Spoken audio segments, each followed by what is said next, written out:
একটি দ্রব্য 8% ক্ষতিতে বিক্রয় করা হলো। দ্রব্যটি আরো 800 টাকা বেশি মূল্যে বিক্রয় করলে 8% লাভ হতো। বার্ষিক 6% মুনাফায় 2 বছরের জন্য 6,000 টাকা ব্যাংকে জমা রাখা হলো। ক, বার্ষিক 5% হারে 7,000 টাকার 3 বছরের সরল মুনাফা নির্ণয় করো। খ, দ্রব্যটির ক্রয় মূল্য নির্ণয় করো। গ, চক্রবৃদ্ধি মুনাফা নির্ণয় করো। সমাধান। ক, দেওয়া আছে আসল 7,000 টাকা, মুনাফার হার 5% এবং সময় n সমান 3 বছর। আমরা জানি সরল মুনাফা আই সমান পি এন আর। পি এর মান 7,000, এন এর মান 3 বছর, আর এর মান 5%। তাহলে শতকরা হলো একটি ভগ্নাংশ যার হর হবে 100।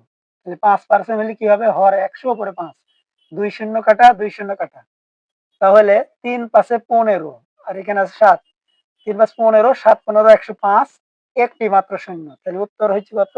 1,050 টাকা। অতএব সরল মুনাফা হলো 1,050 টাকা। হ্যাঁ। খ, মনে করি দ্রব্যটির ক্রয় মূল্য 100 টাকা। এখানে 8% ক্ষতিতে দ্রব্যটির বিক্রয় মূল্য, তাহলে ক্ষতি হলে বিয়োগ হবে, তাহলে 100 বিয়োগ 8 সমান 92 টাকা। আবার 8% লাভে দ্রব্যটির বিক্রয় মূল্য, লাভ হলে যোগ হবে, তাহলে 100 যোগ 8 সমান 108 টাকা। তাহলে প্রথমে বিক্রয় মূল্য 92, দ্বিতীয়বার বিক্রয় মূল্য 108। অতএব বিক্রয় মূল্য পূর্বাপেক্ষা অর্থাৎ আগের চেয়ে বেশি হয় 108 বিয়োগ 92 সমান 16 টাকা। বিক্রয় মূল্য 16 টাকা বেশি হলে ক্রয় মূল্য ধরে নিছি 100 টাকা। বিক্রয় মূল্য 1 টাকা বেশি হলে ক্রয় মূল্য, ঐকিক নিয়ম, 1 কম হলে ভাগ হয়, ভাগ হলে এই 16টাকে নিচে লিখতে হয়। তাহলে কম হলে ভাগ হয়, ভাগ হলে নিচে লিখতে হয়, তাহলে 16 নিচে।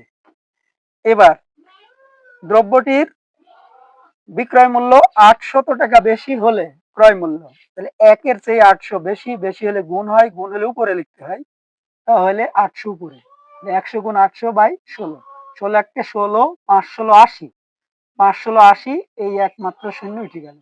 তাহলে কি হয়? 5 1 5, এখানে 2 শূন্য আর এখানে 1 শূন্য, 3 শূন্য, 5 1 5, এখানে 2 শূন্য, ওখানে 1 শূন্য, 3 শূন্য, 5 আর 3 শূন্য, তাহলে 5,000 টাকা।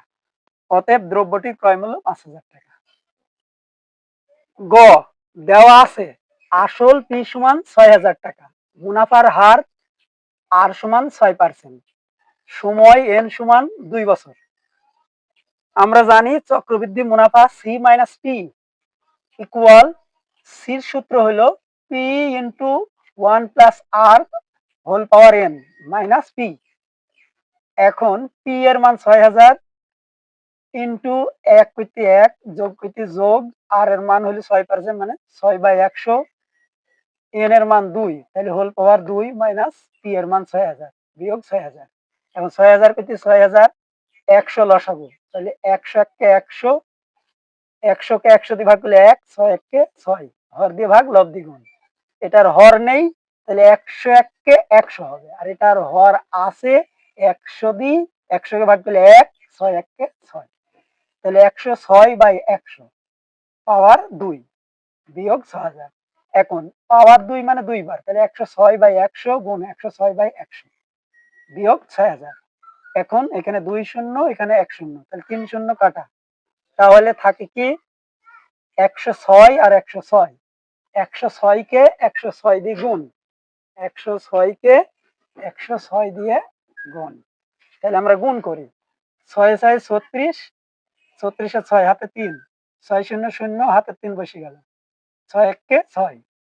এবার গুণকের ঘরে শূন্য থাকলে গুণ করে দেখানোর প্রয়োজন নেই, গুণকের ঘরে শূন্য থাকলে গুণ করে দেখানোর প্রয়োজন নেই, তাহলে আমরা 1 দিয়ে গুণ করি, তাহলে 1 কোণ সোজা, 1 আছে এই সোজা, তাহলে এই সোজা গুণটা হবে, তাহলে 6 1 কে 6, 1 শূন্য শূন্য 1 1 কে 1, এই 2 ঘর পূরণ করে দিতে হবে, তাহলে 6 কেটে 6, 3 কেটে 3, 6 6 12, 2 হাতে 1, হাতের 1 বেশি গেল 1। এখন আরো আছে 6, তাহলে 6 দ্বিগুণ করি, 6 এই 6 36, হাতে 3, 6 3 18, 3 21, হাতে 2, 6 2 12 আর 2 14, হাতে 1, 6 কে 6 আর 7, 6 1 6। এখন এটাকে নিচে 10 আছে, 10 দিয়ে ভাগ। তাহলে সহজ পদ্ধতিতে 10 দিয়ে ভাগ করলে টান দিলে হয়ে যায়। তাহলে 1 0 1 ঘর পড়ে এখানে। তাহলে হয় কত? 6741.6। তাহলে 6741.6 আর শূন্য আমরা এমনি দিতে পারি, 0 বিয়োগ 6000, তাহলে কত হয়? 741.60 টাকা। এটাই হলো চক্রবৃদ্ধি মুনাফা। আমাদের ভিডিও দেখে উপকৃত হলে লাইক, কমেন্ট, শেয়ার করে দিন এবং ফলো দিয়ে বেশি বেশি করে ফলো দিয়ে আমাদের পাশেই থাকুন। সকলকে ধন্যবাদ।